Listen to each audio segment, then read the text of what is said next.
정의기억연대 회계 부정 의혹에 대한 우리 검찰의 수사가 시작되면서 일본 언론들도 관련 기사를 내보내면서 이번 사건이 한일 관계에 미칠 영향을 주목하고 있습니다. 특히 일본 우익 세력들이 이 정의연을 둘러싼 의혹들을 악용하려는 움직임도 보이고 있는데요.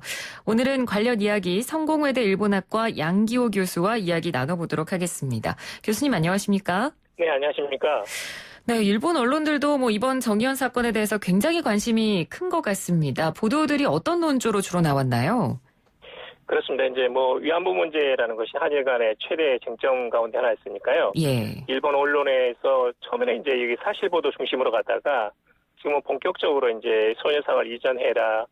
그 다음에 이제 수요 집회를 그만둬라. 또 그 다음에 이제 예를 들면 피해자 중심주의는 뭐냐. 한국 정부가 답해야 된다. 이런 이야기를 하고 있습니다. 그러니까 사실 이제 그동안에 우리 정부도 피해자 중심주의, 그러니까 피해자가 배제된 것이 2015년 12월에 한일 합의 문제점에 대해 이렇게 지적을 하고 있었는데, 피해자가 지금 수요 집회 그만둬라, 또는 이제 소녀상 이전해라 이렇게 이야기를 하고 있으니까요. 네. 그런 점에서는 일본 우파 언론에서는 이것을 아주 호재로 여기고 있고, 거기에 대해서 집중적으로 지금 보도를 하고 있는 상태입니다. 네. 그러니까 말씀해 주신 수요 집회가 반일 집회다. 그리고 평화의 소녀상도 철거해야 된다라는 식의 어떤 그런 사설들을 특히 극우 성향의 보도 채널들이, 보도 매체들이 지금 보도를 하고 있는 건데, 사실 이렇게 극우 성향 언론 매체들이 이러한 보도를 내놓으면 그 일본 내 극우 세력의 목소리에 더 힘이 실리게 되진 않을까, 이런 우려가 좀 되거든요. 어떻게 보십니까? 그렇습니다. 지금 이제 그 말씀대로 이용수 할머니가 말씀하신 여러 가지 그 사안이 있지 않습니까? 예를 들면 이제 수요 집회라는 것이 학생들에게 증오심만 가리킨다라든지, 또는 사실 자체 문제에 있어서도 정의기억연대 이전에 정대협이 2015년 12월에 있었던 합의 내용을 제대로 알려주지 않았다라든지, 또는 지금 이제 그 여러 가지 도덕성 검증의 문제가 나오지 않습니까? 네. 여러 가지 쉼터 문제라든지 또는 회계에서 여러 가지 조작이든 아무튼 실수이든 이런 것에 대해서 지금 검찰 조사가 시작되다든지 이런 것에 대해서는 지금 일본 측에서는 특히 이제 우파 언론이나 우익들은 아주 호재로 보고 있습니다.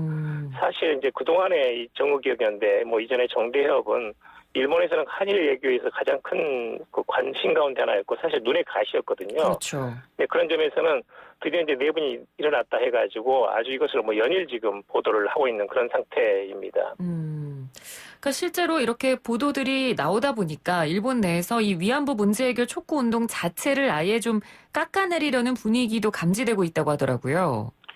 맞습니다. 이제 사실은 이제 그동안에 위안부 피해자들은 사실 일본과의 합의를 원하고 또는 이제 보상금을 받고 끝내려는 생각도 있었는데 정대협이 간데 나서가지고 자기 자신들만의 어떤 운동을 지속하기 위해서 계속 이용한 게 아니냐. 네. 사실 어떤 면에서 본다면 이제 이용수 할머니가 그런 점에서 굉장히 아쉬움과 섭섭함을 가지고 있는 것도 사실이고요.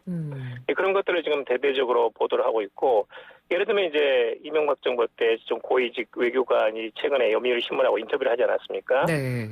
거기서 이제 사이토 당시 이제 관방 부장관이 이 문제를 최종적으로 해결하기 위해서 여러 가지 보상금을 주고, 그 다음에 주한 일본 대사가 피해자들을 방문해가지고 사죄를 하고 하는 것을 제안을 냈는데, 엉뚱하게 이런 그 정대협에서 거기에 대해서 이렇게 소극적인 반응을 보여가지고 피해자들과 단체 간의 이해관계가 엇갈리는 게 아니냐 이런 식의 이제 그런 보도 같은 것도 대대적으로 지금 보도를 하고 있습니다. 사실 일본 외무성 같은 데서는 이 해외에서 소녀상이라든지 또는 이런 일본에 대한 전시 성폭력에 대한 사죄 요구 이런 것들에 대해서 굉장히 민감하게 생각하고 있었고, 네. 쉽게 말하자면 이제 눈의 가시였거든요. 그런 점에서는 상당히 호재로 보고 있지 않나 하는 점에서 좀 안타까운 그런 대목입니다. 예.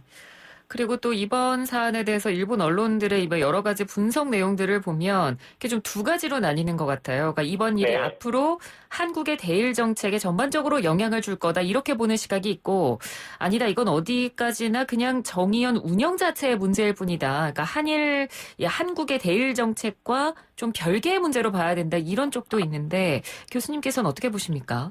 저는 이제 기본적으로 별개로 봐야 된다고 봅니다. 그러니까 처음에는 이제 국내 언론에서도 이제 사실 그 문제, 그러니까 이용수 할머니가 피해자로서 10억 엔에 대해서는 당일날 알았다. 그런데 당시 이제 윤미향 씨가 알고 있었는데 알려주지 않았다라든지, 또는 이제 보상금에 대해서 이것을 받지 말라고 했다든지 하는 것에 대해서 그건 이제 한일 양국의 정부가 말하자면 관련된 상황이기 때문에 민감했었는데 네. 지금은 이제 그 도덕성 검증이라든지 회계 문제로 넘어가지 않았습니까? 그러니까 저는 기본적으로 이것을 별개로 봐야 된다고 보고 있고 일본 측도 이제 기본적으로는 일본 정부로서는 지금 상당히 오히려 자칫했다가는 이게 이제 일본 외무성도 불똥이 튈 수가 있거든요. 그런 점에서는 정부는 자제하고 있는 상태인데 네. 언론은 지금 일본 국민들도 상당히 혐한 감정이 있고 그다음에 우파 언론이라든지 이런 데서는 정대에 대해서 굉장히 이제 불신감을 가지고 있었기 때문에 예. 그런 점에서는 굉장히 일본 언론에서 조금 이걸 크게 이렇게 과장하고 있거나 또는 이제 이것을 상당히 좀 부풀리고 있는 그런 상태입니다. 네. 그러니까 언론에서는 지금 이렇게 대대적으로 어떻게 보면 좀 부풀려서 보도를 하고 있습니다만 일단 일본 네. 정부는 공개적으로 입장을 내놓지는 않았어요.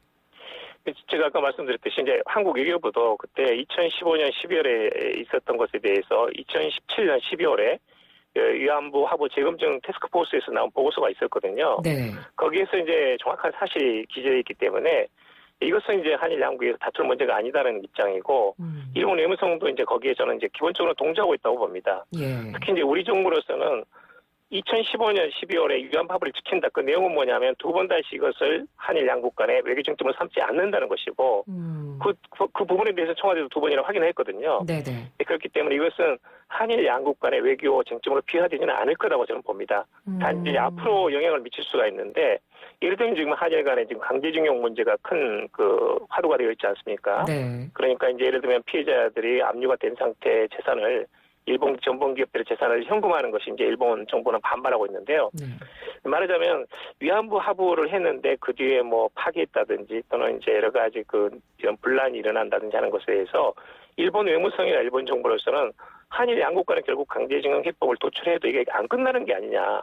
끝없이 내부 문제가 일어나고 또 분란이 일어나면서 결국은 이제 한국 정부에 대해서 못 믿겠다라는 그런 어떤 선입견을 가질 수가 있거든요. 네. 이런 점이 지금 현재 한일 관계의 가장 큰 쟁점으로 놓여 있는 강제징용 해법을 둘러싸고 상당히 큰 장애물이 되지 않을까 심정의 측면에서 그런 점에서는 상당히 이제 걱정을 하고 있습니다. 네.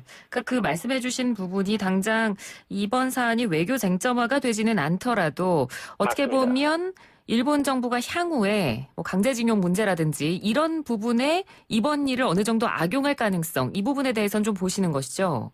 그렇죠. 그러니까 이제 기본적으로 한일 과거사 문제라는 것은 단순간에 끝나지 않습니다. 예. 피해자들이 살아있고 역사의 현장이 너무 생생하기 때문에 이 문제는 계속 쟁점화될 수밖에 없는데 한국 정부나 일본 정부나 이것은 이제 어느 정도 과거사 문제를 해결해야 되거든요. 이제 뭐 저는 70년이 지났는데 그런데 이 문제는 한국 정부는 상당히 진정성을 가지고 노력을 하고 있는데 비해서 일본 정부는 지금 그것을 한국이 수차례 제안을 해도 상당히 여기에 응하지 않습니다. 이게 문제거든요. 네. 그런 점에서 이것을 또다시 악용하지 않을까 그렇게 걱정을 하고 있습니다. 네, 알겠습니다. 그리고 또 이제 우려스러운 부분이 그겁니다. 이제 국제사회에서의 우리나라의 위치를 봤을 때, 그러니까 이번 일을 계기로 이렇게 국제사회에서 위안부 관련 지지 여론을 어느 정도 우리가 도덕적 우위를 점하면서 모을 수 있었는데, 이번 일 때문에 이제 국제사회의 시선 같은 것도 좀 약간 걱정이 되거든요. 맞습니다. 사실은 지금 그동안 말을 안 했었는데, 일본 외무성에서 해외에서 소녀상 세우는 거, 그 다음에 이제 정치 성폭력 이야기를 하면서 일본 정부를 비난하는 거, 네. 이 두 개를 사전에 예방하거나 막거나 하는 것이 일본 외무성에서 가장 제 공간에서 우선순위가 높았거든요. 그런데 지금 이제 피해자 중심지로 한국 정부가 이야기하고 있는데, 피해자가 소녀상 이전 또는 이제 수요집회 중지 이야기를 하고 있기 때문에, 그러면 지금 그 논리를 어떻게 하느냐. 더구나 지금 정의연 같은 데서는 회계 문제가 있지 않느냐 하는 식으로 일본의 외무성 제 공간에서 이 문제에 대해서 부각시킬 가능성이 있습니다. 네. 그러니까 이미 도덕성이라든지 어떤 그런 보편성 자체가 상실된 거 아니냐라는 점에서 우리가 더 이상 이 문제의 어떤 도덕적인 정당성을 가지고 해외에서 어필하기가 호소하기가 상당히 좀 어려워졌다. 이런 부분을 상당히 우리가 고민해야 될 지점이고 일본 정부는 적극적으로 나서지 않겠지만 일본의 우파 언론이라든지 우익들이 이것을 악용할 가능성은 아주 농후하다 이렇게 봅니다. 네.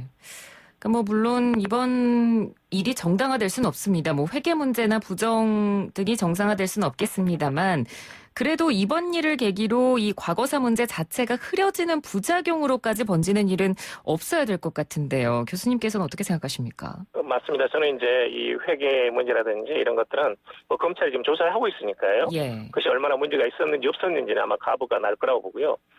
운동이 진정성, 도덕성 자체를 절대 폄훼해서는 안 됩니다. 그동안 이제 일본의 제국주의의 가장 큰 악이라는 것이 전시 성폭력이었고 이것을 30년 동안 알리면서 두 번 다시 재발하지 않도록 그것을 기여하고 공헌한 부분에 대해서는 충분히 인정을 해야 되고요. 그런 점에서는 하루빨리 정의기억연대가 이 부분을 잘 해결을 하고 황골 탈퇴해가지고 좀 더 글로벌한 또는 이제 보편적인 쟁점으로서 전시 성폭력 예방 이런 것들에 초점을 맞추면 하는 그런 기대를 가지고 있습니다. 네. 그러면 향후에 우리 정부가 이제 과거사 문제와 관련해서 대일 협상을 할 때 어떤 방향성을 가지면 좋을지 끝으로 조언해 주신다면요. 지금 이제 사실은 우리 정부가 여러 가지 1965년에 청구권 협정에 문제가 있었고 그것을 해결하는 과정이 있었죠. 한국 정부도 일본 정부도 노력을 해왔지만 지금 강제징용이나 위안부에 대해서는 한국 정부는 많은 노력을 했지만 그럼에도 부족하고 여러 가지 지금 상황이 악화된 겁니다. 네. 이런 점에서 당사자 의식을 가지고 한국 정부가 과거사 문제를 처리하는 데 최종 해결자의 당사자다라는 그런 의식을 가지고 조금 더 많은 관심을 가졌으면 하는 그런 생각이 듭니다. 예, 알겠습니다. 오늘 말씀 잘 들었습니다. 고맙습니다. 네. 감사합니다. 네, 지금까지 성공회대 일본학과 양기호 교수와 이야기 나눠봤습니다. 1부는 여기서 마치고요. 잠시 뒤 2부 이어가겠습니다.